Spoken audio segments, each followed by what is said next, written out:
Sziasztok! Ismét Aranyos Maróti Kata vagyok, és Bélbak Árpád kollégámmal folytatjuk a beszélgetést az online üzleti stratégiáról, a 3-as stratégiáról, és ebben a videóban szeretnénk pontosan kifejteni nektek, hogy mi is ez a 3-as stratégia.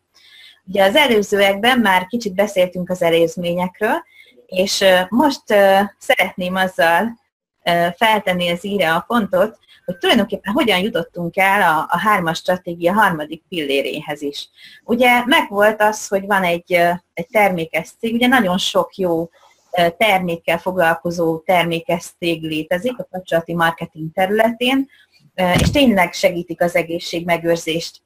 Viszont bejött ugye már az online, hogy online kezdjük el kommunikálni az emberek fele, de maradt még egy probléma, hogy a termékes cégeknél ugye van egy havi kötelező vásárlás. És azt láttuk, hogy ez a havi kötelező vásárlás, ez nagyon nagy terhet jelentett az átlag ember számára. És elkezdtünk gondolkodni, hogy hogyan lehetne megoldani azt a problémát, hogy ott van a havi kötelező vásárlás, ugyanakkor még az első pár hónapban, akár fél évben még nem rendelkezik komoly bevétellel egy új induló, hiszen meg kell tanulnia az online rendszert, elkezd dolgozni, el kell teljen valamennyi idő, míg belejön, míg elkezdenek csatlakozói lenni, és elkezd pénzt keresni. Hogyan lehetne erre megoldást találni? És így jött be a 3-as stratégiának a harmadik pillére, a passzív pénztermelő rendszer, amelyikkel már az első naptól, a csatlakozás első napjától gyakorlatilag lehet jövedelmet termelni. És így állt össze a 3-as stratégia. És itt szeretném átadni a szót, hogy akkor Árpi foglald is össze, és mutasd meg ezzel a diagrammal, hogy mi is ez a 3-as stratégia. Köszi, Kata. Szeretettel köszöntök én is mindenkit, aki nézi ezt a videót. Hát igen, valóban itt, ha látjátok, ugye 2015 november van, és itt az előző ábrán 2015 július. Tehát akkor kezdtem el én igazából az online rendszert, amit ugye Kata is mondta, arra használtam, meg használtunk, hogy a meglévő egészségmegőrzéssel foglalkozó cégünket úgymond építsük, vagy üzletünket építjük. Viszont hát ugye itt is amint elmondtad, Kata, hát még mindig nehéz volt az embereknek, kell egy idő még online is, hogy belegyen. Nekem is kellett 3 hónap, és azt is mondják, hogy az online marketingesek legtöbbje, hogy itt is kell egy 90 napos úgymond betanulási idő, amiközben természetesen pénzt is lehet keresni, és hát nekem 2015 novemberben, tehát tavaly novemberben úgymond egy olyan rendszerrel került az utamba, amit hát az elején eléggé szkeptikusan fogadtam, mert túl szép volt ahhoz, hogy igaz legyen.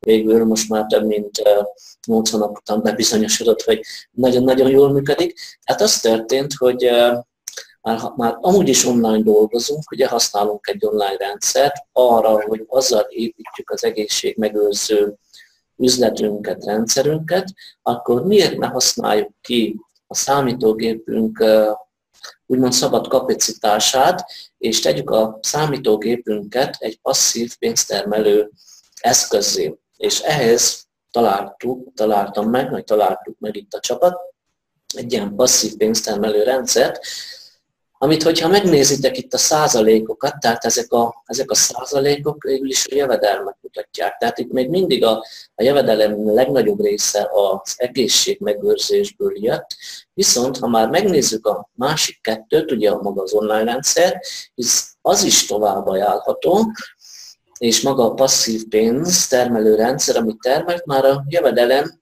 több mint 1/4 kitette. Tehát ez már adott egy viszonylag biztonságot, hogy már nem csak egy lábon áll az ember, mint ugye az előző videóban elmondtam, hogy mindent egy lapra tettünk fel, és hát ugye az a lefele ívelő ábra addig ment, amíg a jövedelmünk gyakorlatilag lenullázódott, és ugye mindent elvesztettünk, és kezdhettük előről.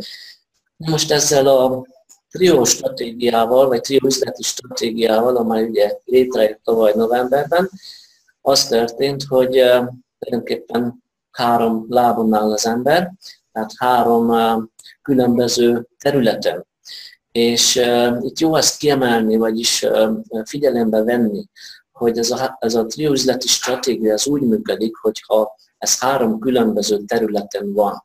Hát úgy nem működne, hogyha te most mondjuk 3 egészségmegőrzéssel foglalkozó rendszert akarnál így 3-asban működtetni, akkor hogy támogatja az egyik a másikat, sőt konkuránsa lenne az egyik a másiknak. Meg nem mondhatod az embereknek, hogy ha ez a vitamin nem tetszik, akkor edd azt, az jobb, vagy ez a krém nem tetszik, akkor kend azt, mert az jobb. Tehát ez teljesen 3 különböző terület, amely nem a konkurense egymásnak, hanem nagyon egymásra épül, és nagyon támogatja egymást. Úgyhogy a következő videóban kifejtjük bővebben, még jobban ezt a trió üzleti stratégiát, hogy hova is vezetett, mondjuk 2015. novembertől egész mostanig, majd pedig egyenként akkor egy picit belemegyünk ennek a trió üzleti stratégiának mindegyik elemébe. Köszönjük szépen a figyelmet, és itt, ahol ezt a videót találtátok, itt megtaláljátok a linket, ahol a sorozat többi tagját is elérhetitek. További szép napot kívánunk, és sikerekben gazdag évet is.